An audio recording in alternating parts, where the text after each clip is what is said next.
అందరికీ praise lord. దేవుని నామానికి మహిమ కలుగును గాక. మీరందరూ బాగున్నారు కదా? మీరు పెడుతున్న ప్రతి ప్రార్థన రిక్వెస్ట్గా అనేది మేము ప్రార్థన చేస్తున్నాం. మా ఆశ అంతా ఒకటే, ఎక్కడైతే మీరు ఓడిపోయారో, ఎక్కడైతే కన్నీరు కార్చారో, ఎక్కడైతే సహాయం కోసం చేతులు చాపారో, అదే స్థలాల్లో నా ప్రభు మీ అందరిని హెచ్చించబోతున్నారు. విశ్వాసంతో ప్రార్థన చేయండి. ఘనమైన విజయాలు ఖచ్చితంగా నా ప్రభు మీకు అనుగ్రహిస్తారు. God bless you all. ఈరోజు మనందరం కష్టకాలంలో ఉన్నాం, ఆపదలో ఉన్నాం. ఎందుకంటే మనల్ని ఆదుకోవడానికి ఎవరు లేరు. మనం ప్రేమించిన వారే మనల్ని పక్కన పెట్టారు కదా. మనం ఎవరినైతే ఎక్కువ మనం అభిమానించామో వారే కదా మనల్ని తృణీకరించారు. కనీసం మన కష్టాలు వారికి పంచుకుందామని మన వారికి కాల్ చేస్తున్నా, నేను చాలా బిజీగా ఉన్నానయ్యా, తర్వాత చేయండి, మేము వేరే పనుల్లో ఉన్నామయ్యా, మీతో మాట్లాడడమే మాకు పని అనుకున్నారా అని మనల్ని చాలా మాటలు అనేసి ఫోన్లు పక్కన పెట్టేస్తున్నారు కదా. ఎందుకో చెప్పనా, ఇంకా మనతో వారికి అవసరం లేదయ్యా, మనం అంటే వారికి ఇష్టం లేదు. ఈ కష్టకాలంలో మనతో ఎవరు తోడుగా ఉండరు. ఈ శ్రమకాలంలో ఎవరు మనల్ని ఆదరించరు. కానీ భయపడాల్సిన అవసరం లేదు.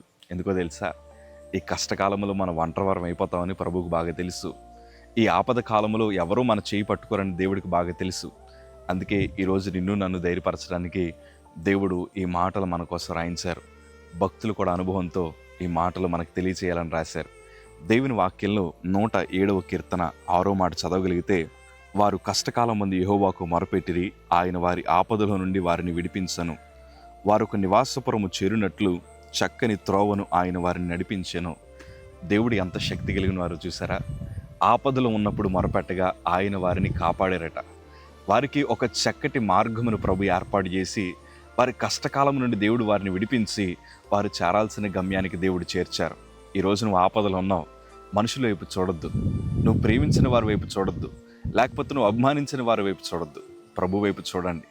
మా కష్టకాలంలో అందరూ మమ్మల్ని ఏమన్నారు తెలుసా, వీళ్ళు యేసు ప్రభుని నమ్ముకున్నందుకే వాడికి క్యాన్సర్ వచ్చింది, వీరు యేసు ప్రభు సేవ చేశారు కనుకే వీరికి ఇన్ని కష్టాలు వచ్చాయి, వీరు నా దేవుడు కూడా కాపాడలేరన్నారు. కానీ ఈరోజు గర్వంగా చెప్పగలను, ఆ ప్రభుయే మమ్మల్ని కాపాడారు.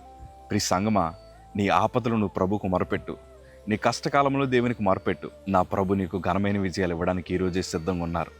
వారెవరో పట్టించుకోలేదని, వారెవరో ఫోన్లు ఎత్తట్లేదని, వారెవరో మాట్లాడట్లేదని, వారెవరో సాయం చేయట్లేదని బాధపడాల్సిన అవసరం లేదయ్యా. నువ్వు ప్రభు దగ్గర మోకరించు. ఘనమైన విజయాలు నీ చేతిలో పెట్టడానికి నా ప్రభు ఇష్టపడుతున్నారు.